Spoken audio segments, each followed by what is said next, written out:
dedicated now. We're recording. We're dedicated. The headphones just broke. Oh, God. It's a good day. Hi. Hi. That's Erin. I'm Jade. This is Unapologetic Introverts. Episode 105. That's crazy. Which button is it?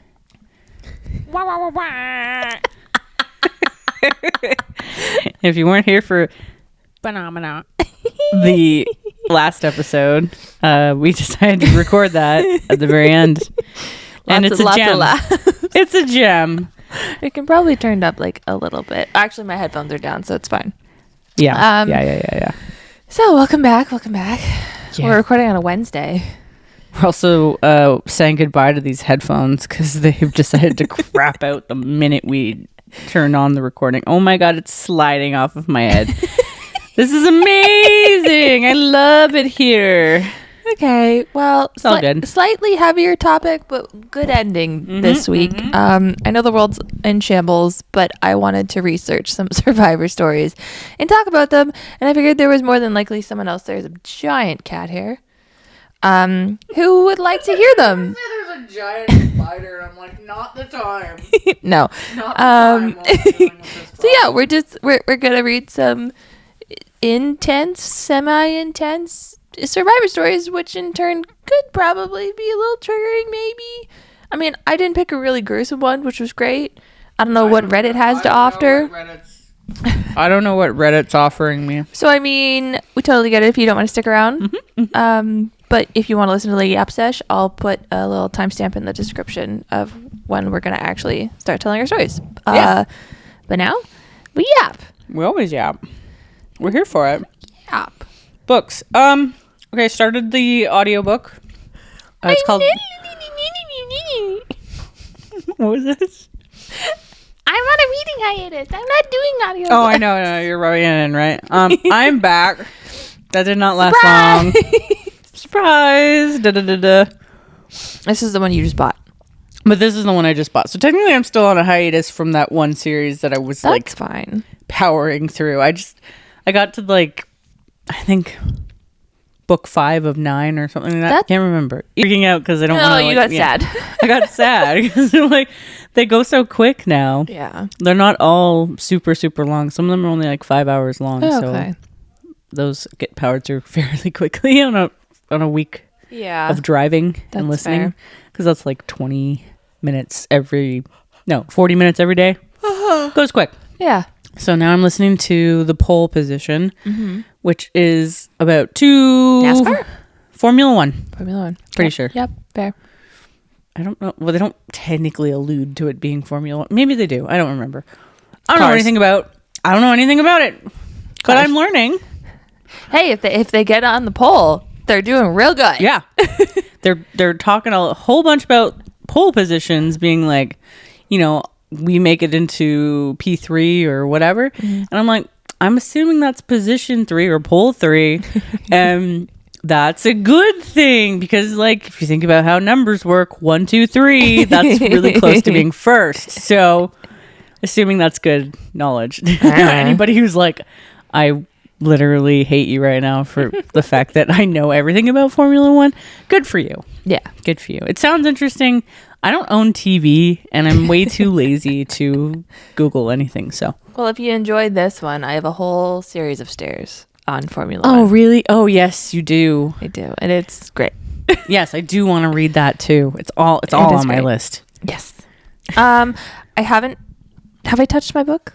I might have read a little bit. I don't think we had anything last week. I'm still not done the second book. But then I picked up my Carly Fortune, Our Perfect Storm? Perfect Storm? One Perfect Storm? I don't know. Something like that. It's purple. It's pretty. There's whales on my special cover. So it's takes place in, do you pronounce it Tofino, BC? Out there? I hope so. Okay. So, but it takes place out there. Never been there. It's a thick book. And it looks beautiful. And then today, Al Kennedy announced another book. Oh my God, I cannot. It's in the Briar U universe. So I think that's a first. No. Yes. No. Yes. Maybe. I don't know what child love song is. This is me looking with a giant question mark on my face. It's okay. What any of this means. I'm excited. And then Off Campus is next week, and I'm so excited. Excited. When this comes out, comes out the day Off Campus comes out. I'm so excited. So excited. I'm excited for you. Thank you. I'm also kind of excited to watch the show and then maybe try and read it and see what the differences are, just to be really annoying, but I've done that before. People have been saying it's really good. Oh, then I'm very excited. I'm so excited. I mean, you did show me the preview of it, and I'm like, oh, this is cute. If it's like, shout out to Prime, if it's anything like they did with, what is it called? We Were Liars. Good. That followed the book like 90%. I think that's probably because like millennials are now directors, and they're really like ever since Harry Potter and various other series were turned into films. They're just like, no, we cannot do this. We need to follow the source material, please. So I'm so excited.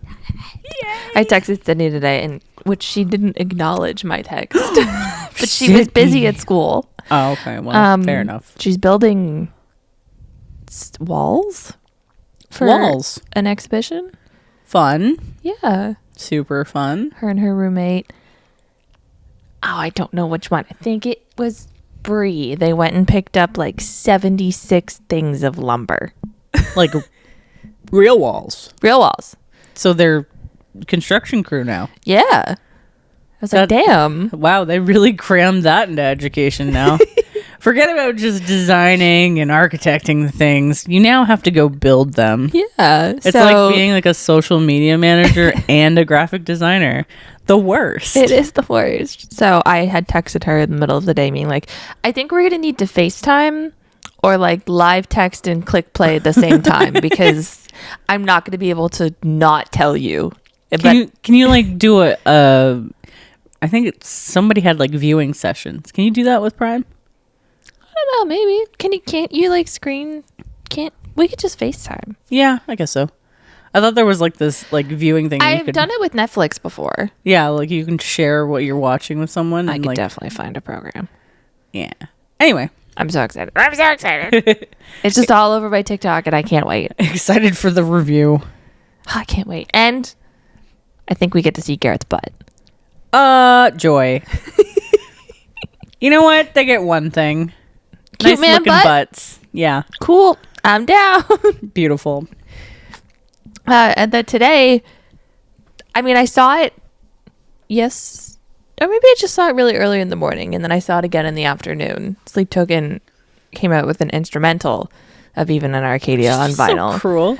And it's a nice, pretty blue, and it's got a different cover. And so I was like, okay, whatever. Like, I hate you. I'll click on it. Okay. And first of all, I was surprised that Revolver showed me shit in Canadian. Yes, I've bought from Revolver twice now, and it's amazing. And then I was like, oh, okay, let me enter my shipping address. And it was like $12. And I was like, I guess I'm sold, damn it. I was like, okay. And I was like, what if I protect my package for $2? Just do it. I was like, okay, it's only $58. It's actually pretty good for a vinyl. Yeah. Especially the color one. And the shipping includes duties and taxes. And I was like, all right, well, I mean, I kind of have to at this point. Of course. So I did.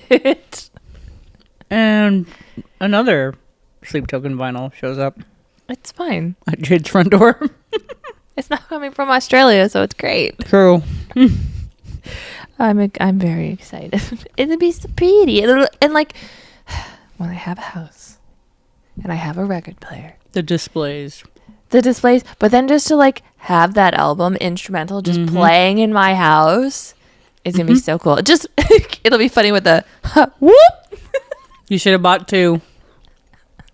It's fine. You should have bought 2.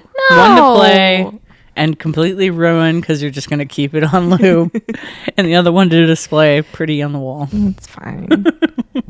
I'm so excited. I'm excited. I want to hear it. I need to not spend money. Same. God, that's not happening. No, it's fine. It's fine. I am 2 days into my classes when we're recording. Yep. And when this comes out, a week and a half. You'll be done. So I was telling Erin before we recorded. Yeah, I was about to say, please explain what you just told me before. So I'm on day 2. I have 3 courses right now. Another one starts in June. Mm-hmm. Just because I wanted my teacher because she was really nice. And so I had 2 quizzes today in 2 different courses. And Erin goes, you already have a quiz? It's day 2. Yeah. Tomorrow I start week 3. Of course. You freaking guy. If there was one person on this planet I would 100% trust to get, like, if someone was holding a gun to my head and they were like, who do you think could finish this schoolwork in the quickest amount of time? I'd be like, Jade. But I don't remember your phone number, so I'd be dead. But I mean, if I was working, it'd be a little different. Of course. However, I could still do it on a weekend, like in a day on the weekend. You can just kind of power through it. Like I did 2 courses today, and I was finished by 1. And I had lunch. I took a break for lunch today. Oh my God. It's either that or the education system is really failing us. It's fine. Congratulations. Thanks. Speaking of school. Mm-hmm. Started teaching again. What was that on Monday or was Monday? Yeah. On Monday. Promptly found out I was the first class, which meant I was the first teacher they've seen in a couple of weeks. Oh. And they were like, oh, yay, you're teaching us. And I'm like, yes, they still remember me. Yes. So these are second years. Nope. First years. First year's third semester. Third semester. Mm-hmm. Okay, so client semester is where we are right now? No, that's next semester. Oh my God. Technically not next semester. Next semester is prep for client. 5th semester is client. Oh, okay. Okay. So what are we teaching? We are teaching integrated design and environmental design, which means we do in integrated design. well, that class we had Connie. Yes. So did we do we did the beer? Oh, okay. And we did brochure, and we did the makeup and coffee house thing. Yeah. Okay. Oh God, I look back at that makeup thing it's so bad. It is so I'm bad. actually really impressed with my Photoshop skills back then. Yeah, I made raindrops. Yeah, like what were we thinking? My billboard was great. I hate to say that like this now because I don't support AI or whatever, but it's so easy to do. Yeah. Compared to spending hours photoshopping. Yeah. Like a mock-up. My billboard was great. My coffee thing was like okay. My makeup thing was just ugly. I remember you were like fighting with that. You and Lindsay were both like, I hate this. And I'm pretty sure I was even like, I hate this. I don't remember what yours looked like. Mine was the Aladdin. I made like a giant genie lamp. Right. It was so silly. Yeah, I hated mine. It was like the compact disc, but I just it just looked trashy. It's so hard to render that stuff when you don't know what you're doing. Yeah, exactly. I've made it a lot simpler for the students now. Everything's been refined. Are they still doing like a logo, a billboard, a thing? So they go through. The first module is developing a brand from scratch. Mm-hmm. So they're making a mini brand guide right now. Okay. Which means developing the visual identity, the like typography, the color palette, blah, blah, blah, supporting elements. Mm-hmm. Then we go into module 2, which is print elements. So they're going to create a billboard and business cards and a magazine ad. And then module 3, we do digital stuff. So they're going to do a landing page and social media posts. Oh, yeah. Nice. So we're trying to develop scalability and presentation skills because, yeah. Nobody has those. Nobody has those. No. Not anymore. Because we are very, I want to call it out, but like, we are very... babied? Babied, yeah. Like, it's okay. You don't have to present. But ever then you send somebody out into the real world. Yeah. And it's like, now they have no skills to actually do this.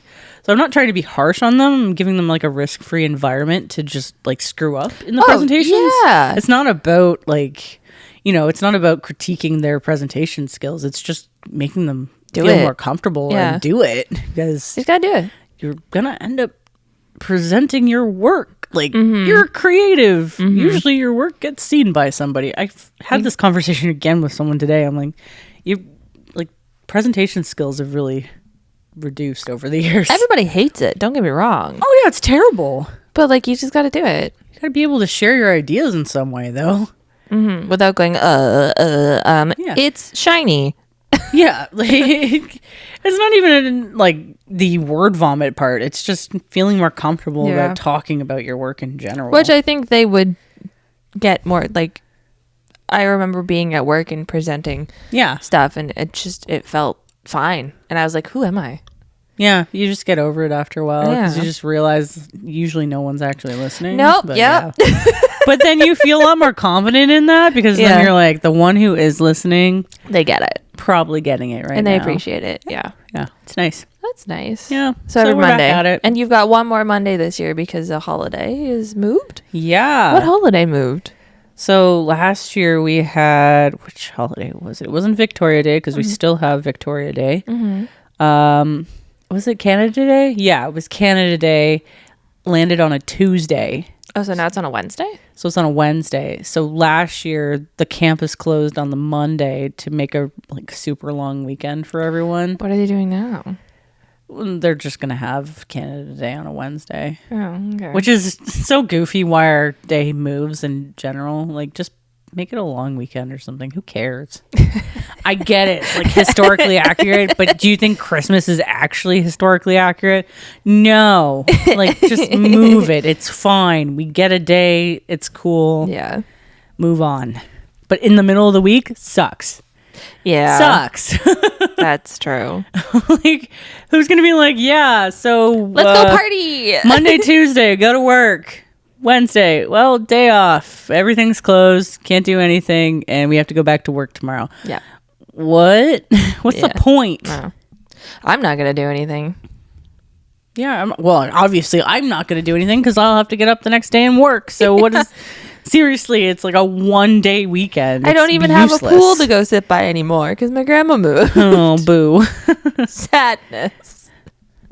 You know, I'm not even going to do a segue. We're just going to talk about the freaking outbreak on the cruise ship. Yeah. Yeah. Whew. Oh, my God. Okay, so this article that I found is from May 5th. And already then... Yesterday. So much has happened today. So much. People dying. Oh, yeah. And also, like, the cruise is, like, been approved to go to the port, and people have been on the, like, oh, yeah, people are back in the U.S. So my information is going to be a little dated when this comes out. However. Excellent. This is from CNN, our most trusted news source ever. Woo, internet. More than 100 people stranded on cruise ship after deadly... I don't even know how to pronounce it. Hantavirus? Yeah. Outbreak. Here's what we know. Before I start reading, I know that it is technically a specific strand called something else, starts with an A, which is why it's getting passed from human to human. However, they think everyone will eventually get it on the cruise ship because a doctor had it on the cruise ship and would have been examining people. Oh, good. However, I've read some things where people are like, it's not COVID level, which I'm like, okay, but like, can we just like take a little bit more precaution? Because we just got back to normal. Yeah. So anywho, almost 150 people, including 17 Americans, are stranded on a cruise ship off the coast of West Africa after suspected hantavirus outbreak on the vessel killed at least 3 people and left several others ill. The MV Hondias, so I'm going to pronounce it, operated by tour company Oceanwide Expeditions, left somewhere Argentina last month on a journey through remote parts of the Atlantic Ocean.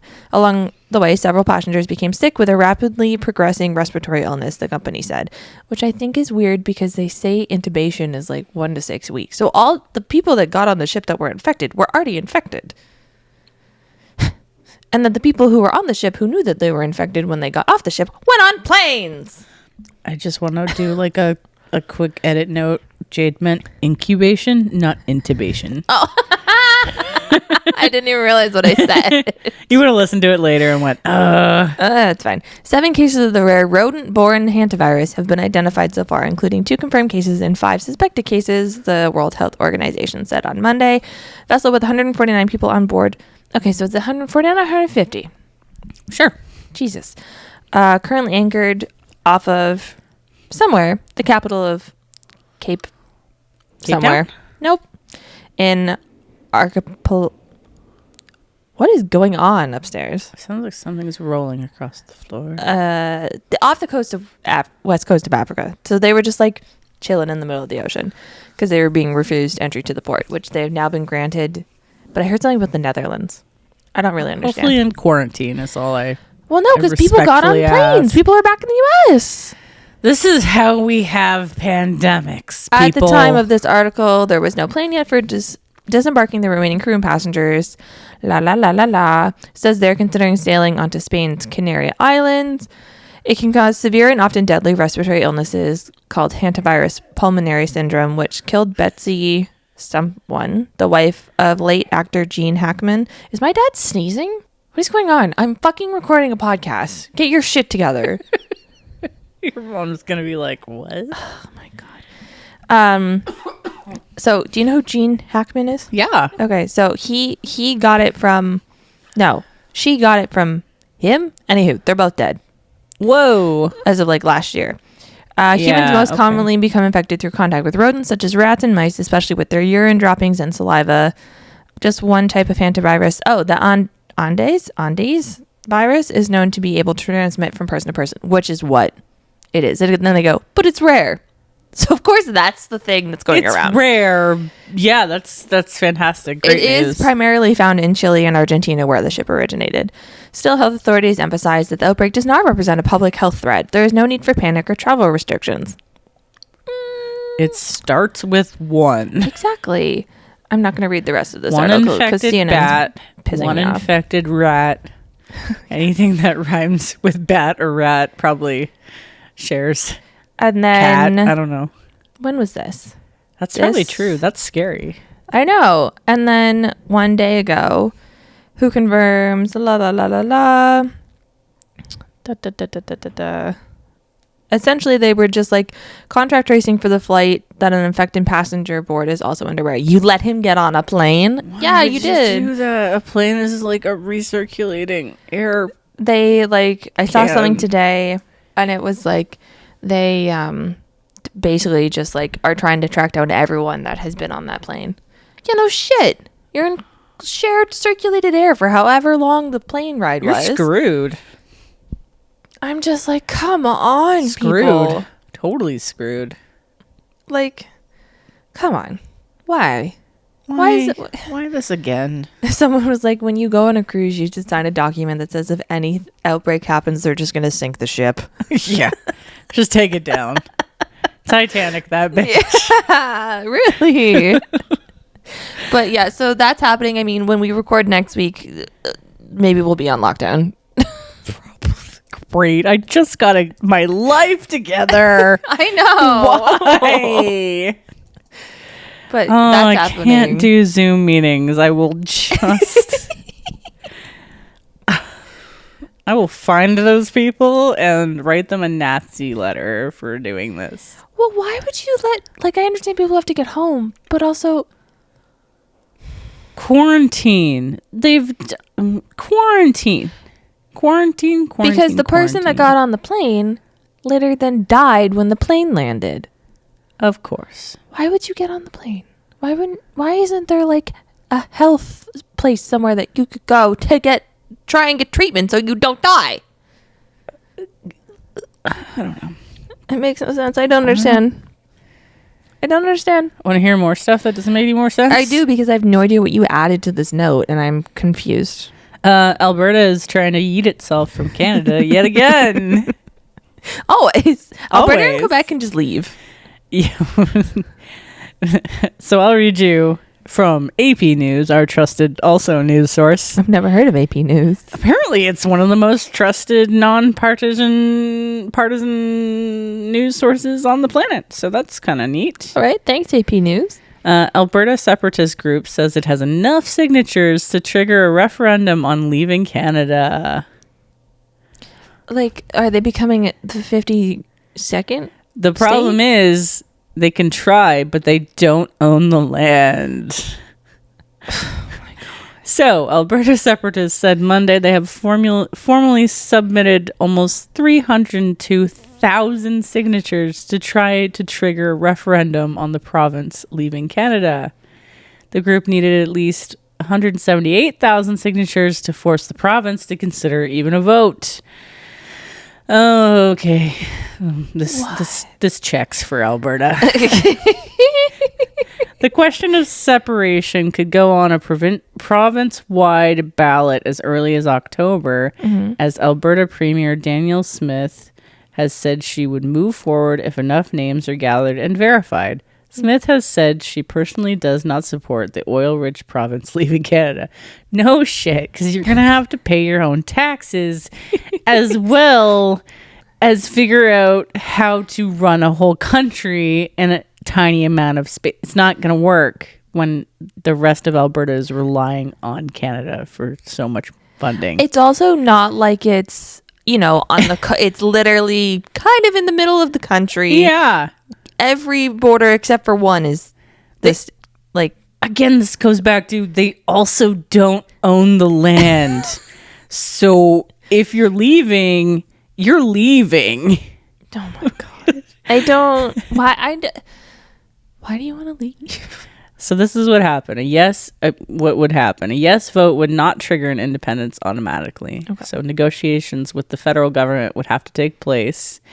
And Daniel Balland is a political science professor at McGill University, says some Indigenous groups who are already using the courts to prevent an independence referendum would use venues, including the courts, to stop the independence from happening. Like I said, they don't own the land. Yeah.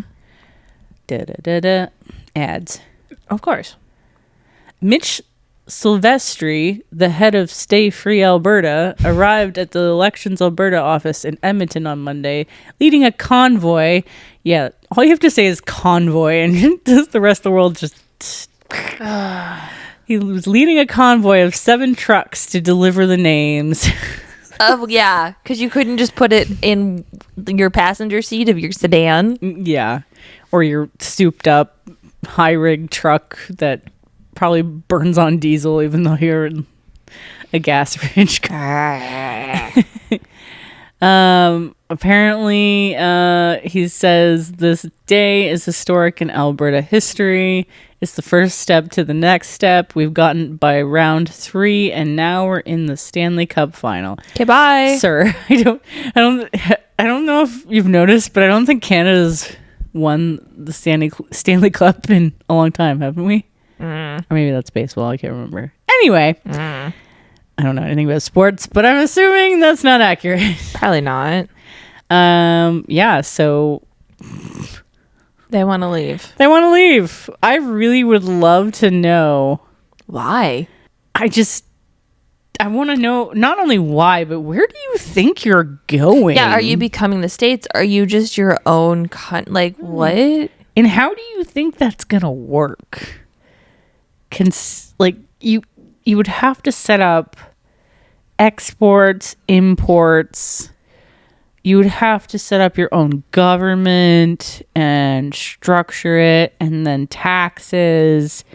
And not only that, you'd have to get enough money coming in and out of this new little country to support all of the people within that country. Also, after not receiving any money from the Canadian government. Have they not witnessed Quebec trying to do the same thing for how many years, and it hasn't been done since the joining of Quebec into Canada? The Quebec why try? Yeah, pretty stupid. Oh my god. On top of that, I found a really funny Twitter response to this that says, "Oh, it opened so much noise going on. Why did it open a hantavirus? Oh no, that's your link. Click on my links. It's on Threads. which checks. Somebody's vacuuming. Hold on. Okay, I'm back. We're back. Jade's angry. Yelled at my parents for vacuuming. You can hear that? Yes. Oh my God. Continue. These Alberta separatists are making us so angry. I just don't have time for stupid. Okay. Well, yeah, nobody has time for it. Especially the user kpc.kphul creations. Oh gosh. Sending this to Canada Politics. Oh, it's that threads. Oh my God. It's yeah. I saw that. Dear Alberta separatists, it's only real separatism if it came from the separatist area of Quebec. Otherwise, it's just sparkling treason bottled in America. No, sorry. I heard the word census. Oh, yeah, no. I saw someone, well, it was addressed to Mark Carney, and they like wrote all over their census thing that they got, and someone was like, stupid. Are you joking? You literally don't even have to like input your input. You just got to do a survey. Exactly. Yeah. Also, if we can make that mandatory, can everyone be mandated to vote? Please? Right? Please? Freaking do it. Speaking of the census. Yes, you sent me this. Yeah, I did. I just thought I would note this for all the other people who had no clue. This is legit, okay? I know. So I didn't expect it to be on like the Service legit. Canada website. It is absolutely true, and I did not expect it either until I clicked the pop-up, and I was like, whoa, this is actually on the Canadian website. So somebody in Statistics Canada decided to create playlists, 6 total playlists to listen to while you complete the census. So, if you've got the super long version of the census, you may want to sit down, open this up on Spotify. Is there different versions? There's a whole bunch of, because, we have multilingual people in Canada. That means we have, okay, here we go. The first playlist is called Loons and Mellow Tunes. Lean back and relax to the calming sounds of loon calls and Canadian songbirds. I don't know if that's relaxing. No, loons are terrifying. It's literally called a wolf bird. We have Franco Funky. Okay. C'est le vibe. Okay. Iconic hits and fresh beats that showcase the heart and soul of French Canada. Okay. We have one called Ketchup Chips and Road Trips. I didn't look through them all. Fuel your mind and soul with a Canadian soundtrack. And, of course, some ketchup chips. All dressed. They should have went with all dressed. Right. Pumped up moose tracks. Your daily dose of energy. No coffee required. Celebrating Indigenous artists. Okay. Because they have to cover all the bases here. From traditional to contemporary, a celebration of Indigenous artists. I bet you that one actually slaps. It's probably friggin' sick. There's some really good, there was a really popular one when I was in high school. I think it's sort of rap, but it's and I've seen them. I haven't seen them live, but I've seen them come through and play live and across town, and it's just damn. Yeah. And then Storytellers of the Land, and then this one's just kind of heartfelt ballads and joyful jigs. So I'm assuming it's joyful jigs. A mix of Celtic history or something. I think that's so funny. I think it's hilarious. And I said this to Matthew earlier. I said, only in a 2026 millennial style would we develop playlists for the census just to fill out some nonsense data collection. Oh God. Yeah, I get it. I understand people's hesitance to provide data, but it's what does it matter? You know what I mean? You have Facebook. You're on the internet. Everything is everywhere. Yeah. Your phone is listening to you. Yep. This has nothing to do with Mark Carney. It is actually to do with functional planning for society. Literally. The less people they know are in the community means less funding to the community, because that's how money is sourced. It goes to, the municipal leadership. So they divide the money out to certain resources, like let's see, healthcare, sports. You know, that I hear that's a big one for most little places. They like their sports. So Yeah. consider actually filling that out. Yeah. I don't work for the government. I don't really appreciate a lot of what the government's doing lately, but Yeah, fill it out. fill it out. It's good data. It's important data. That's also probably going to take like, what, 5 minutes? I don't know. It depends if you got the long version or the short version. Long version's like super long, which I get. Like, it's annoying because it's another part of your day and nobody likes to fill out this crap. Yeah. And then there's probably the freaks out there who were like, I've been waiting for this forever. I need this now. But I thought that was just hilarious. Also, what is your next point? Chonkers? Yeah. Chonkers is here. He's in San Francisco. What the hell is Chonkers? Chonkers is a giant sea lion. And he's drawing a crowd on San Francisco's Pier 39. Oh my god, I'm clicking. It's so cute. Chonkers. More AP news. Yeah. Oh my god, he's trusted. Wait, I think I saw him jump on a thing and then it scared all the seals. Yeah, he's pretty chonky. Just Google Chonkers the sea lion. Aww. And he hangs out with all of his like tiny sea lion buddies and they just chill. Oh. And they're all just friends, but he's 5 times bigger than all of them. He's big. He's a big guy, but he's super cute. I look at his face. Aww. And everybody's reactions are just like, this guy is so cute. Well, it's like, how is he that big? He's the same species. It's not like he's like Neil the seal. He's not like... It's probably thyroid problems, let's be honest. He's so cute, though. He looks like a little bear almost because he's just so chonky. I know. Oh, my God. Yeah, I know. I saw the video of him jumping up on, like, the dock, and all the seals were like, oh, my God. People were like, he's a Volkswagen. He's so huge. That's hilarious. Aww. Anyways, that's a little slice of joy in the chaos that is this world. Welcome, Chonkers. Welcome back, Chonkers. I'll always accept a fat seal. I know, he's so cute. Okay. With our, we had that world records episode a while back. I don't remember what number it is. Whoops. I don't remember either. I'm just, doing the callbacks, fun. doing the good work. This popped up in again my news. 2 men have claimed an absolutely absurd record by driving an old 3-wheel car the length of Africa. Okay, so Englishman Ollie Jenks remembers when his friend pitched the idea to him. Okay. It was so ridiculous, I couldn't say no. That is like the best beginning to a story ever. Best kind of friendship, too. And, even better, his Canadian buddy, Seth Scott, which is such a Canadian name. Seth Scott. 2 for 2. Yeah. You know what I'm trying to say. Yeah. 2 for 2. The best story starting ever. It's so ridiculous, I couldn't say no. And his Canadian buddy. No, I was meaning like he has 2 first names. 2 first names, Seth Scott. That's such a Canadian thing. It's ridiculous. John Jacobs. Yep. So they decided to get in an old British-made car, which is a Reliant Robin car from London, which is a 3-wheel car. So they have 2 wheels in the back and 1 wheel in the front. It looks absolutely ridiculous. It's hilarious. It probably looks like a version of like a rickshaw. Almost.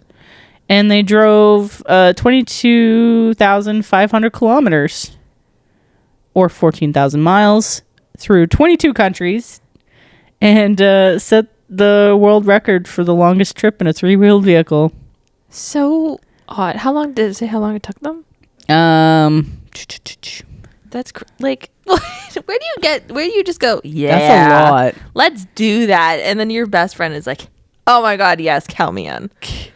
It took 4.5 months. Holy crap. And it cost almost $50,000 USD. Oh my God.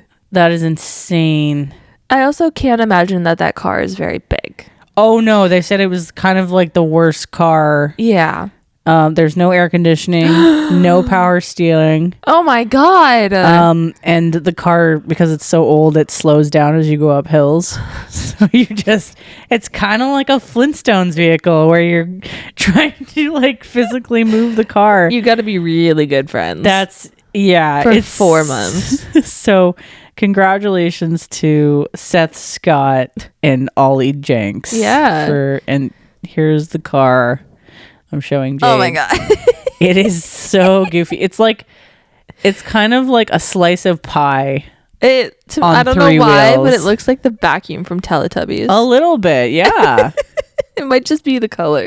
I can't imagine that was a comfortable journey. No, no power steering, nothing. no AC. The wheels are like tiny trailer wheels. That's how small they are. Oh, it's my sad. good Lord.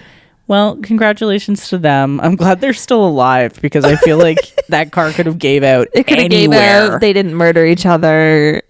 Being that close proximity for months on end. And being like this was a stupid idea. Like, they would have stopped places, but like, you're still together. What do you stop? Yeah. So did you stop? And maybe they had like hotel stays. That's probably the only way. But even then, you're still stuck with that person. Oh man. Oh God. That's just fun. I feel like we need to like Google some world records and see if we can complete any. Because some of them are so ridiculous. I doubt I would be good at any of that. Well, maybe it's we'll find out. Maybe the world record for the most no worries said while worrying. No worries. No, it's fine. We're gonna get through this. Of course. Said to coworkers on a daily basis. No hope actually in there. Yeah, it's fine. All right, are we ready for a shower thought? I'm always ready for a shower thought. All right, this is from user Chira UV Dekar. Thanks. Yeah, thanks. Orlando, already the name of a city, Bloom, plays the role of Paris, another city, in Troy, a movie that's also the name of a city. Wow. Okay. That's a combo. Thanks. Orlando Bloom plays the role of Paris, another city. Yeah, so he's playing a character named Paris. Yeah. In Troy. Yes. A movie. I've never seen it. Neither have I. I don't think I've seen any movie that Orlando Bloom's been in. Really? I don't think. Pirates of the Caribbean or anything? Oh, is that who that is? Did you ever watch the show Carnival? No. The fairies? You'd probably like it. I think you should watch it. Okay. It's very good. Wasn't Kara, whatever the hell her name is? Okay, I know what you're talking about now. Yeah. Okay. All good. So nice. give me your give back. It's Carry the Weight by Halsey. I just wanted to do all the deluxe songs, but I was like, you know what? I was going to do Lucid, but then I was like, you know what? That would be like an expected thing for me to do. So we're going to do the second one because, oh my God, the lyrics are so good and they hit and it's just so fun. I gotta listen. I'm gonna be honest, I haven't. Okay, so I'm gonna play it when we're done. Yes, and we're gonna listen to every lyric and we're gonna listen to the whole song. We're gonna listen to it all. It's gonna be beautiful. Oh, it's so good.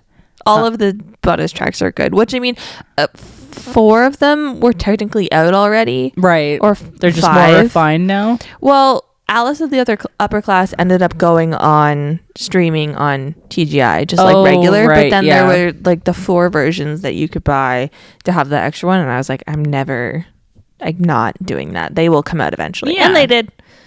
And they did, and then they're awesome. 2 others, I think, and we're happy. I'm so excited. I just want more music. Give me more music. I want all the music. Give me more music. So I decided to actually sit down and listen to Noah Khan so we could somewhat. I still need to listen and good. Maybe I'll do that on Friday.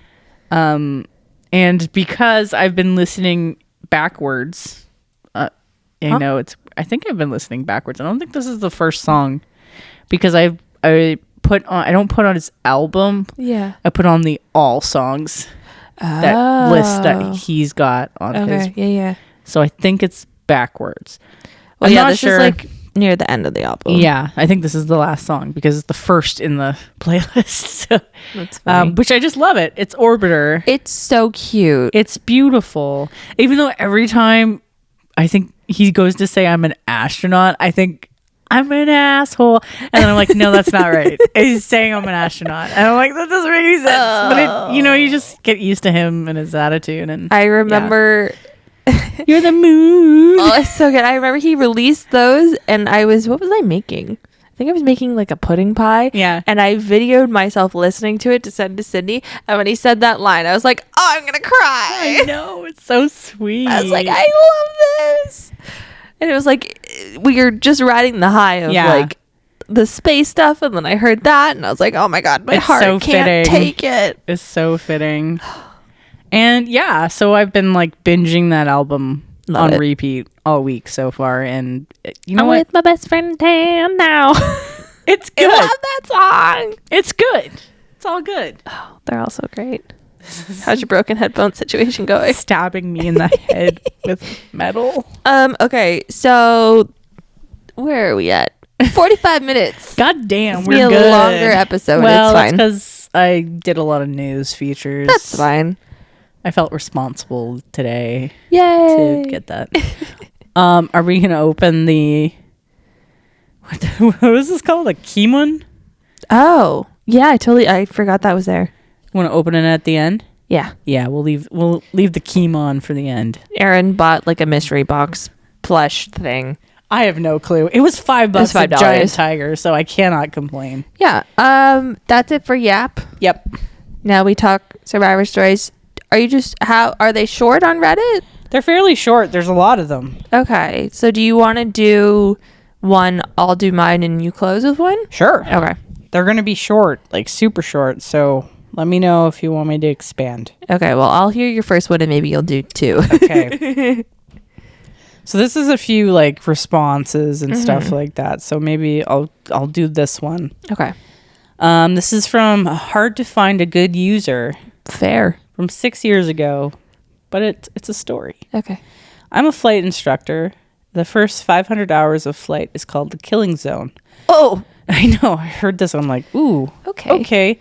However, many flight instructors are hired right out of school, 190 hours to 250 hours, depending on the path. Oh. I get it now. Yeah. I had maybe 200 hours at the time.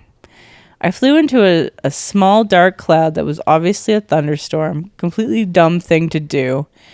Within seconds, ice built up on the wings of the propeller. Next thing I knew, I was falling out of the sky. Oh my God. Wings with ice on them, no longer to fly, nor did my propeller offer any power. My altitude indicator had tumbled. I had no idea of the altitude, and my turn coordinator was beyond standard rate turn.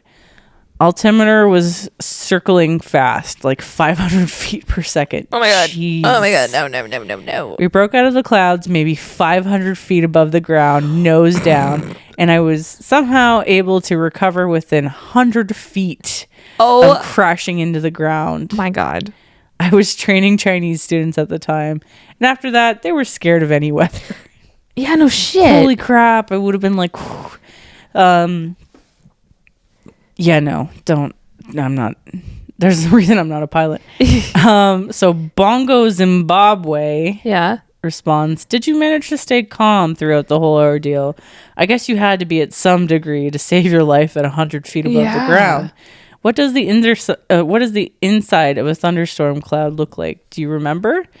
And their response was, I stayed calm throughout the entire ordeal. However, I remember thinking, I just killed us since I had 2 students on board. Oh, that would be so rough. And you're like, oh, we just flew into a thunderstorm. Crap, I just killed 2 people. Yeah. I just kept working the problem. The whole ordeal seemed like it lasted for minutes, but it was probably in reality less than 30 seconds. Can you imagine like how fast that, oh my gosh. Like you're just, oops, we're flying into this cloud. All of a sudden, we're not flying at all. We're really close to the ground now. Yeah. In a thunderstorm, there are mostly updrafts, but there is also a small pocket of downdraft. Think of a riptide in the ocean.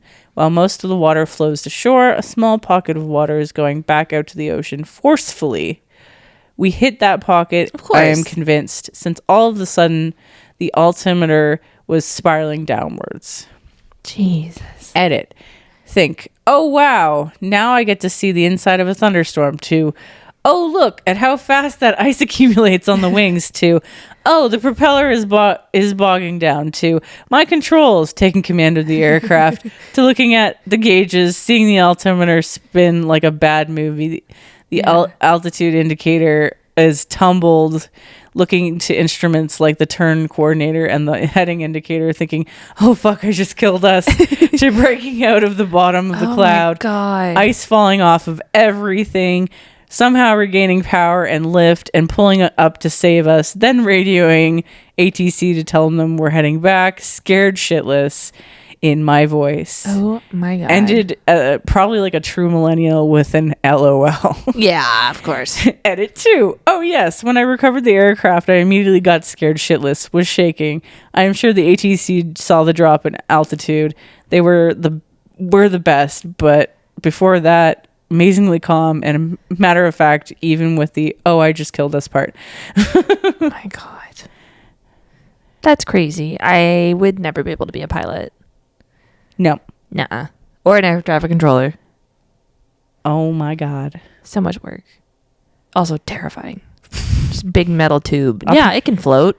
Yeah, apparently that happens a lot within the first 500 hours of pilot flights. Shit. The fact that they've called the first 500 hours the killing hours. Yeah, what the fuck? Can we fix that? Can we fix that? Oh, yeah. I'm long done with flying. Loved flying. Hated the business. So Fair. they're done with it. Okay, well. That's insane. Oh my God, that's crazy. And I love that like people were so curious about it. Yeah, I would. Yeah. Yeah. Just like, I'm going to ask you this question. Clouds always look so innocent. Those fuckers. Yeah, clouds are traps. Yeah. Anyways, that was a good one. Okay, do you want to do another little one? Yeah. We'll try this one out. Okay. This might be traumatic, so It's okay. any like trauma warning for anybody who's been in a car accident. Okay. Okay. When I was 6, my mom, brother, neighbor, and her son all took a trip to the beach. On our way back, we're driving on the highway at about 75 miles per hour. Ooh, that's fast. Yeah, that's like 120? Yeah. 130?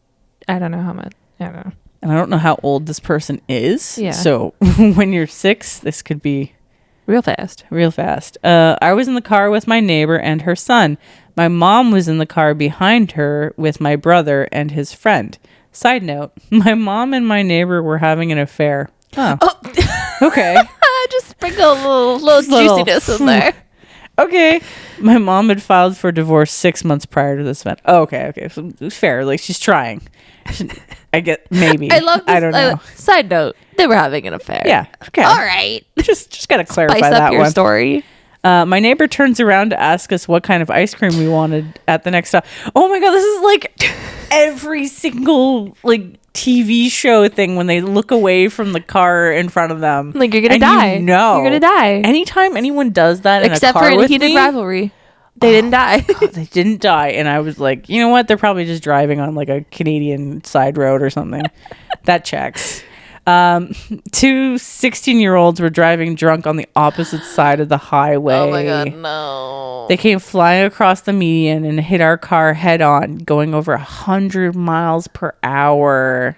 Oh my God. Our SUV flipped over and over and over again. It was crunched up mess by the time it came to a stop. My mom watched the whole thing. Both of the boys who hit us were killed on impact. That doesn't surprise me. No. That sucks. Oh, his neighbor died. Oh no. Oh no. My neighbor's son had a fractured skull, broken ribs, broken arms, both broken legs, and he had to use a wheelchair and had pins in his legs for over a year. Ow. Apparently, my mom pulled over and pulled me out of the car. I was knocked out and had blood all over me. She thought I was dead. Oh my God, that would be so dramatic. That would be so bad. Like, oh. Then I woke up and started crying hysterically. Well, yeah. I was fine. I wore my seatbelt because I wanted them to think I was responsible. Since I was so small and I wore my seatbelt, All that happened to me was a fracture in my skull by my eye. Oh, ow. Oh. Oh my God. Oh. That's crazy. That's also crazy because like when you're driving in the States, like there are, our highways here, most of the 401, just like lanes upon lanes, and like all that's separating us is concrete, right? But like when you're in the States on like I-95 or something, like there's like forests in between you sometimes. Yeah. What, not forests, but like a lot of trees or like boulders, or like the medians are just so much bigger. Like I feel so much safer. Yeah. So the fact that they fucking cross the median is crazy to me. Doing 100 miles per hour. Yeah.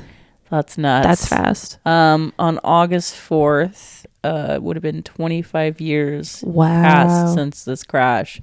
And his mom, I'm assuming Yeah. their mom texted and said that that day marks, that day marks the years since they were given back to her. Aww. Oh, that would have been so traumatic to be the mom. Yes. Also, wear your seatbelts.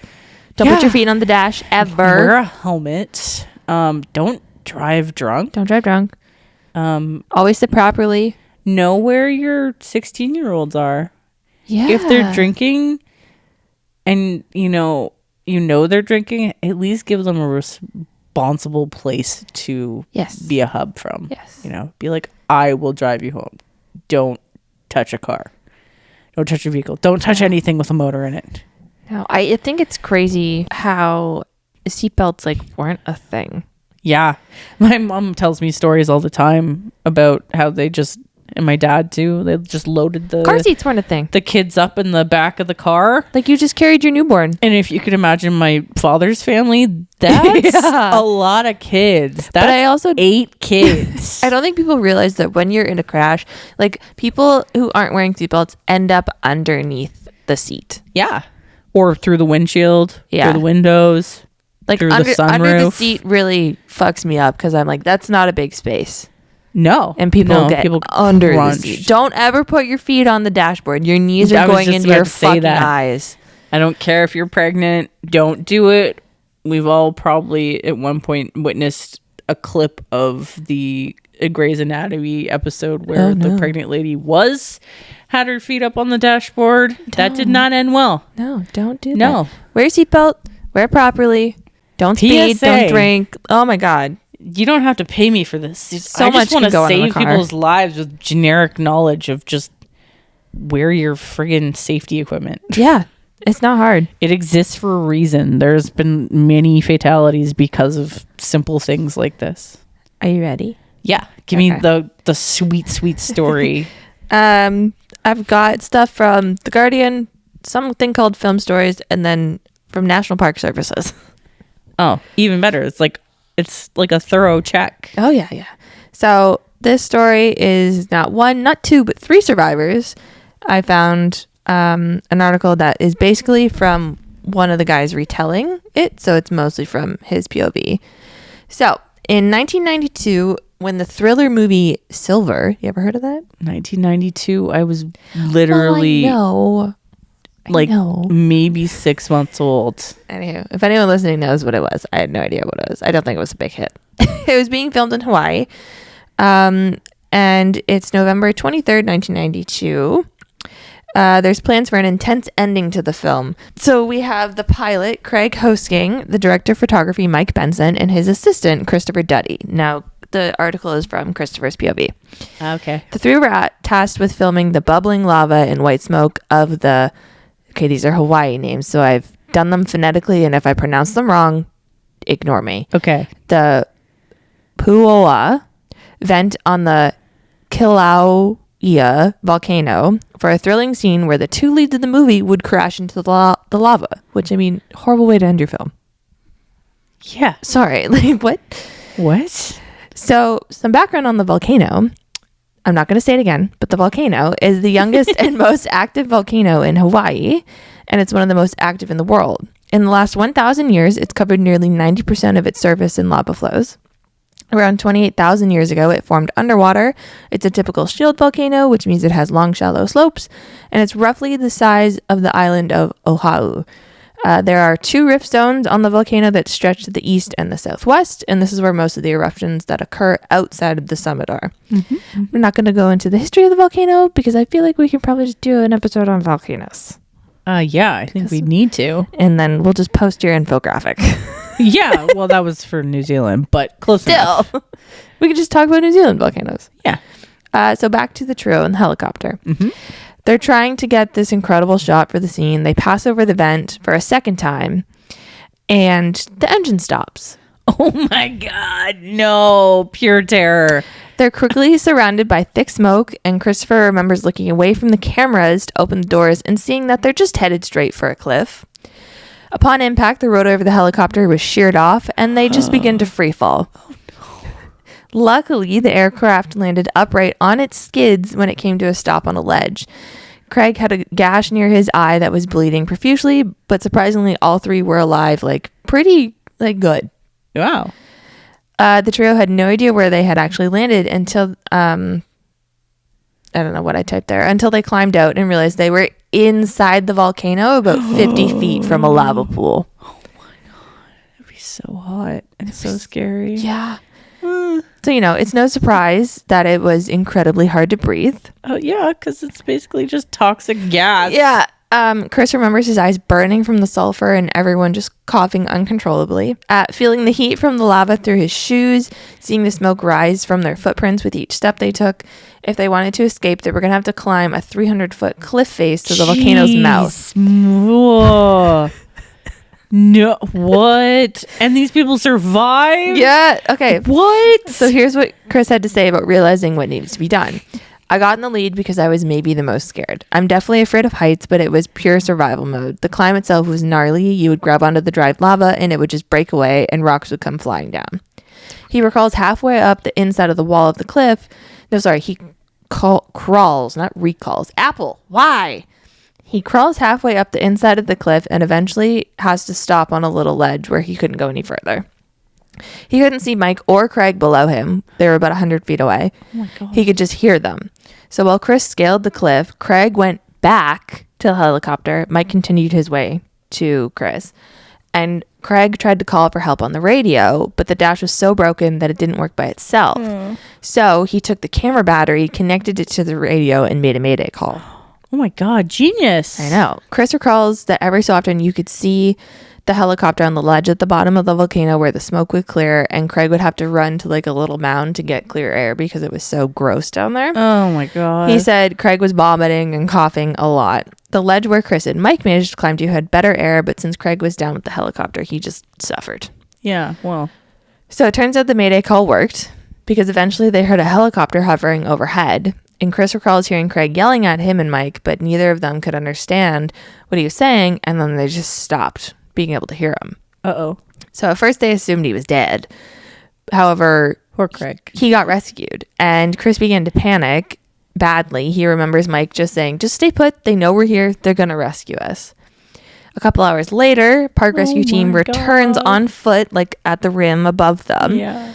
And they're yelling down and they're trying to throw them ropes. However, they're really bad at throwing ropes. And it's just hard. It was 1992. Give them a break. After several hours of ropes missing Chris and Mike because rescuers couldn't see where they were, that's why. Yeah. Chris started to get frustrated. He said you'd hear the whoosh, the ropes come down again, and it's still 10 feet away. So it turns out the rescue team was also in trouble. There was a huge crack on the rim, and they were starting to worry that their weight would cause a landslide. Oh my God, this is terrifying. So eventually Chris and Mike are surrounded by silence again. We're yelling, throw the rope down, and we heard nothing. An hour would go by and we'd hear nothing, and it started to get really worrisome. Oh, and to make things worse, when the trio set out to film, there was an incoming storm. Oh no. Yeah, now the storm has reached Chris and Mike. Jesus Christ. He says, it starts to rain on us. I'm soaking wet. I can't see, can't breathe. And so even with the lava close by, the rain and wind from the storm chilled both of them, to the bone. By now it's 5:30 p.m. The sun is starting to set, and Chris was beginning to lose hope. Rescuers ended up coming back, but only tell them, we have to come back in the morning because the weather's too bad. No. You're kidding. No. What? How? What? So here's your How recap could you so far. say that to someone? Here's your recap so far. They've crashed their helicopter, landed inside a volcano, climbed up to a cliff. One member goes back to the helicopter, calls for help, gets out. Other two are now stranded on a cliff inside the volcano for the night while the storm rages. Everyone caught up? Yeah. Great. So the duo don't fall asleep, clearly, because they're afraid of falling off of the cliff. Chris said it was also beautiful being inside the volcano, though. It was like a light show in there. All the colors of orange, red, and yellow through the mist. Throughout the night, there were all these trembles. You could hear the lava flow. It was like when you're camping by a river and you can hear it flowing. Sure. Just a really deadly, noxious, skin melting, bone, deteriorating river. It's cool. So Chris ends up curling up into like the fetal position. Yeah, he throws his hood like over his like hat to create a little space where he could breathe. He keeps his eyes closed since, still sulfuric smoke. And then he set his sunglasses upside down to collect rain so he could try and have some water to like drink. Fair. The rescue team kept their promise. They returned early in the morning, but the storm was still going. So they left again about midday. Oh my God. Chris then made the decision that the only way he was going to survive is if he got himself out of the volcano without rescue help. Late that afternoon, the weather finally started to get better. The clouds broke, allowing sun to illuminate the cliff above him. And he said, I saw this path, and I'm like, oh my God, why haven't I seen this path for the last 28 hours? Get me out of here. So by I'm now, making up paths. His throat, and I assume Mike is in the same position, is swollen from the gas inside the volcano, and he's struggling to breathe. And he says, either I'm going to die sitting here or I'm going to die trying to get out. So he starts climbing. He's about 5 feet from the rim, and he realizes he can't go any further because it's flattened out and it's impossible to climb. There's no more lava rock to grab onto. He makes the tough decision to stay put where he is and using all his strength not to move because he knows he's not going to survive the 300-foot fall back down if he loses his grip. 300 feet. Oh my God, that's terrifying. So eventually he just shoves his arms into the gravel to try and get some leverage to pull himself up.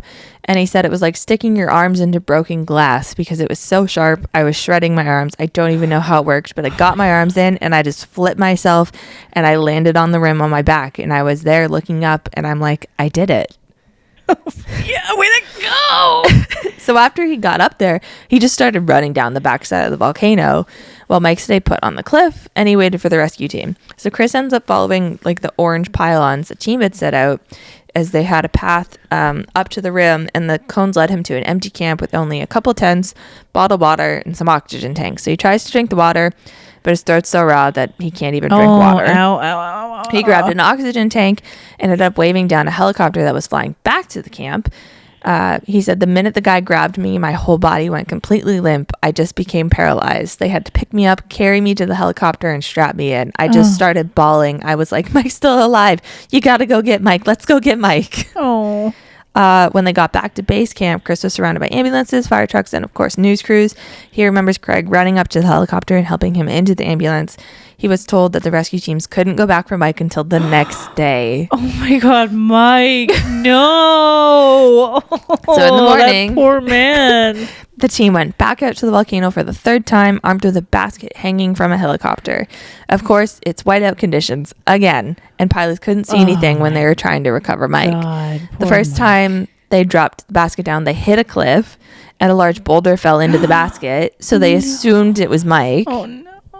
So they pull it up. He's not there. Second time they lower it, they get Mike, and they fly back to base camp. Oh my God, Mike was still alive. Mike was still alive. Go, Mike. That's so much. I mean, it's probably better if, he was in a certain spot, like less. Yeah. But like, can you imagine your throat break? Your lungs are screwed. Are they dead now? No, it was a miracle all three survived, and they sustained very minimal injuries from the initial crash. But that's the story on how 3 guys crashed and landed in a volcano and survived.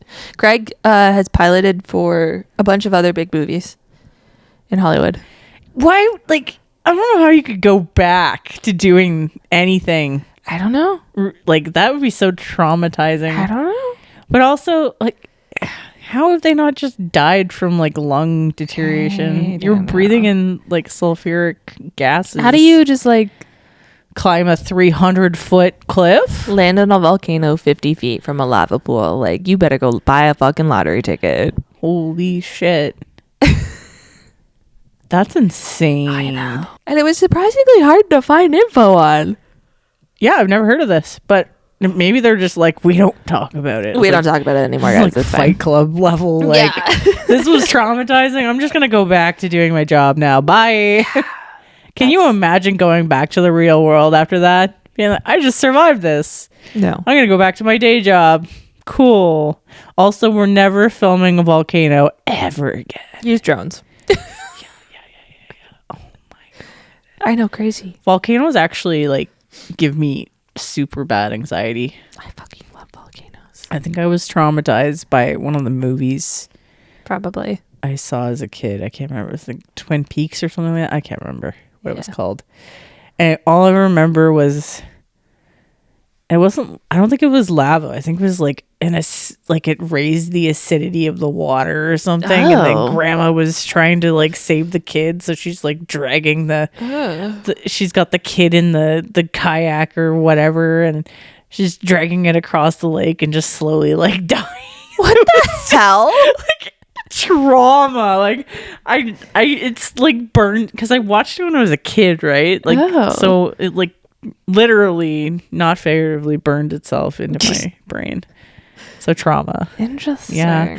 No, I can't. I think it was a Pierce Brosnan movie, but I could be wrong. We'll Google. Anyways, don't recommend. No. It was just too much. I'm pretty sure that was a volcano movie, but Okay. We're at 10. Do you want to read one more? sure. We'll see what Reddit gives me. One to end on. Yeah, I know. I was researching and I was like, you what? You just stuck your hands in the freaking cliff? Gosh. Oh my God. I couldn't. That would be insane. It'd be so hot. It's so smelly. It's so gross. Like, oh, sorry. You'd be like on adrenaline for 3 days. I feel like you'd have to sleep for a month. All right. This one sounds intensely health related, but it's okay. Okay. This is by Ebsgd. Okay. EBSSGD. Okay. Just over 5 years ago, which is now, according to this, was 6 years ago that this was posted. So we're at 11 years? This is 11 years ago. Too much math. Yeah. I suffered what I later learned was a dissected aortic aneurysm. Oh. I woke up at 5 a.m. on a Saturday and my weekend off, no less. That's the worst. Yeah. You know, if you're going to go out, at least do it at work, right? Not on your weekend off. Yeah. Right? Do it on a Also, Sunday night. waking up at 5 a.m. on your weekend off. I think you woke up sucks. or they woke up from being in immense pain. With what felt like heartburn. Okay, so maybe this is a good Yeah. PSA moment. Yes. All right, I woke up at 5 a.m. on Saturday with what felt like heartburn, and even though I was annoyed, I went back to sleep, only to wake up another hour later, still feeling the burning sensation in my chest. I got up and went to sit on the couch, hoping that sitting up would help it to go away. While I was sitting up, I started to feel weak and began to get lightheaded, so I decided that was probably more than just heartburn. Good. So Trust your gut. Yeah, so I got ready and began to drive myself to the hospital. Not such a great idea. I would say no. Don't do that because apparently it was 30 minutes away to drive to the hospital. God. That's dangerous. Yeah. All right, halfway there, I became too weak to drive, so I pulled over and called 911. Good, you were still able to do that. Yeah. Somehow I had managed to pull over in front of the local fire department. Oh. Wow, call that fate. Yeah. So the ambulance was there in about 2 minutes. As they were checking me over, the driver asked if there was anyone I should call. I told him to call my mother. Okay. I arrived at the hospital about 7:15 in the morning. So this is all gone down in 2 hours and 15 minutes. Mm-hmm. The next few hours are a blur as I was in and out of consciousness. It felt like less than 20 minutes and that I was there, but I later learned that it was afternoon before a diagnosis was even made. Wow, can you imagine? Sucks. You blink and your whole morning is gone. The last thing I remember was the sound of the helicopter starting up as I was loaded in to be taken to the closest major heart trauma surgery center. That's so scary. I would actually find out later that no one had gotten a hold of my parents, and it was in fact the pilot that called my mom. Oh shit. He asked her how long it would take her to arrive, and when she said 3 hours, he just told her, "Oh, yeah, she still doesn't let me forget that." Oh, that would be like, oh. Because the pilot's like, I don't know if he's got 3 hours. Yeah. Yeah, that's brutal. God. So the next thing I know, I wake up in a hospital room. No big deal. That is where I was going. So I expected that. Okay. I remembered wondering what day it was. Fair. I went in on Saturday and I knew that some time had passed. So I wasn't sure if it was Monday or Tuesday. Damn. I was trying to plan in my head when I could go back to work. Oh my God, I hate. Of course. Yeah, when can I go back to work? But like, that's everyone. But they obviously had no clue what they had suffered through. So yeah. I also noticed there was a birthday cake drawn on a marker board in the room. And I remember thinking that the person who had the room before me must have had a birthday. Oh, fuck me. Have they been like in a coma? My mom came in the room shortly after I woke up and began explaining to me exactly what was going on. Turns out I had almost died and had spent the last 6 weeks in a coma. Oh my God. My family was told that there was less than a 5% chance that I was going to survive. Shit. Though the surgeon would later tell me that it was actually closer to a 2% chance. Oh my God. God damn. I also found out that I had gotten very lucky with when this happened. Yeah. The surgeon who saved me was a 30-plus year veteran of cardiac surgery. Shit. And the chief cardiac surgeon of the hospital that I was sent to.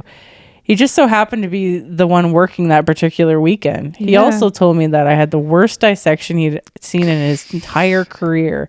Oh, and that birthday cake, I had woken up on my 32nd birthday. Oh, fuck. So yeah, happy birthday to me, I guess. Oh my God. That's insane. Oh my God. Wow. So like that's a dissection means that you've torn the artery. I've got Google.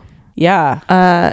Aortic dissection is life-threatening medical emergency where a tear in the inner layer of the aorta, which is your main artery if you didn't know, causes blood to surge between the layers of the vessel while splitting them. It causes sudden severe tearing in your chest, like pain, back pain, requires immediate diagnosis and is treated with urgent surgery or medical to lower blood pressure.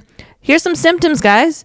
Sudden severe tearing pain in chest, back between the shoulder blades, pain in the abdomen, jaw, neck, or legs. Symptoms are shock, including rapid weak pulse, heavy sweating, fainting, neurological defects such as confusion, vision loss, or weakness.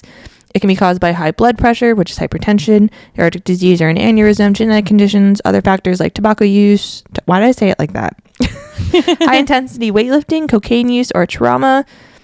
There's types. There's type A, which is more common and dangerous. It involves a tear in the ascending upper aorta requiring immediate emergency surgery. Type B affects only the descending lower aorta, often managed with medication, sometimes with stents. Jesus. Without treatment, mortality risk is high. Complications can cause fatal aorta rupture, stroke, heart attack, or organ damage due to lack of blood flow. Prognosis, early diagnosis, and fast treatment significantly improve survival rates. Wow. Damn. Wow. I like that person like woke up with heartburn, was like, oh, I'll just go back to bed. Woke up again and was like, okay, I'll get up. And then was like, oh, I kind of feel lightheaded. And immediately was like, yeah, I'm going to go to the ER. Yeah, because a lot of people don't do that. They're just like, I'm going to wait this out. No, I wouldn't, because the thought of waiting in I hate it, but our ERs are like 7 hours. But we do have this new technology now that tells you how busy the waiting rooms are, so that's great. Yeah. But I like that.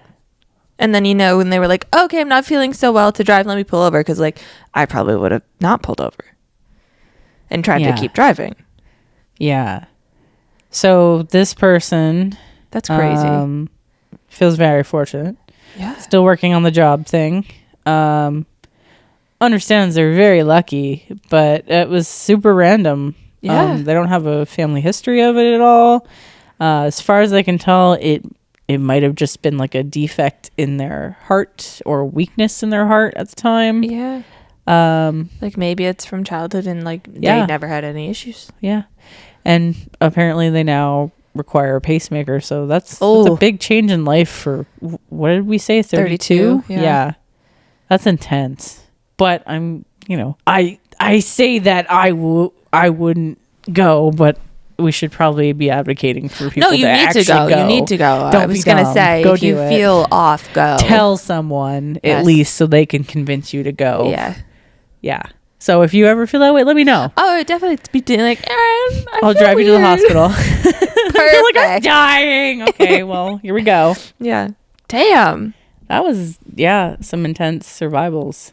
I also just really like medical ones like that. I know. I don't know why. Well, the idea of like just falling asleep and not waking up for 6 weeks, if not like that's a long time to be just unconscious. Like you're not even asleep, I guess. You're just unconscious, right? Yeah. And then the whole world's gone by around you. You woke up on your birthday. You waking up on your birthday is such a like, as much as everything sucked, you still survived like a 2% chance of That's existing, crazy. continuing to exist. And then you somehow managed to wake up on your birthday. Also, can you imagine being the mother and getting the call from the pilot and you're like, yeah, I'm 3 hours away. And the pilot's just like, oh. Well, see you there. Like, okay. Drive fast. Can we send a helicopter for her? Drive responsibly fast. That would be heartbreaking, though. Yeah. Being the one that had to make that call and being like, because there is protocols. Yeah. Yeah. Well, yeah, this would have been 11 years ago, but there still would be protocols to yeah. follow to be like, oh, Okay. hey. Well, I am not a therapist, so Yeah. do your best to get here because, and they're probably, the second question probably coming, does he have a lot of time? Like, what's happening, right? Because They're not a doctor. They can't tell you. yeah. That's crazy. Yeah. I could do a whole episode on like health stories. Health stories, like I survived health stories. Yeah. Let's do that. Heck yeah, brother. Heck yeah. Sorry, that just came out. Bro. Okay. Sis. Okay. I mean, it was like kind of heavy, but I think it was pretty spectacular. And we're going to round it off with opening the Keyman. Heck yeah. We'll open this thing. I get to open it? Yeah, you get to open it. Okay. Let me close. If you've got a favorite Survivor story and would like to let us talk about it and discuss it, that'd be really cool if you want to send it to us. Yeah, you can comment. You can DM. You can send us a freaking email. An email. We love emails. Don't forget to like, rate, subscribe, share, and follow and review the podcast. This is really hard to open. And as Bob would say, be aware of your surroundings. Seriously, don't fly into a volcano. No. I don't care if you have to film it. Make sure people know where you are. Yes. I feel like the rules probably changed very dramatically after that. They're like, maybe we should keep track of where people are flying and what your flight plans are and if you return or not. Oh, there's a card. Is it like exposed? No, it's in a bag. Okay, I was wondering. I don't know what this card is. So Maybe that's the thing. That'd be dumb if they showed you before you opened it. Yeah, that would be kind of stupid.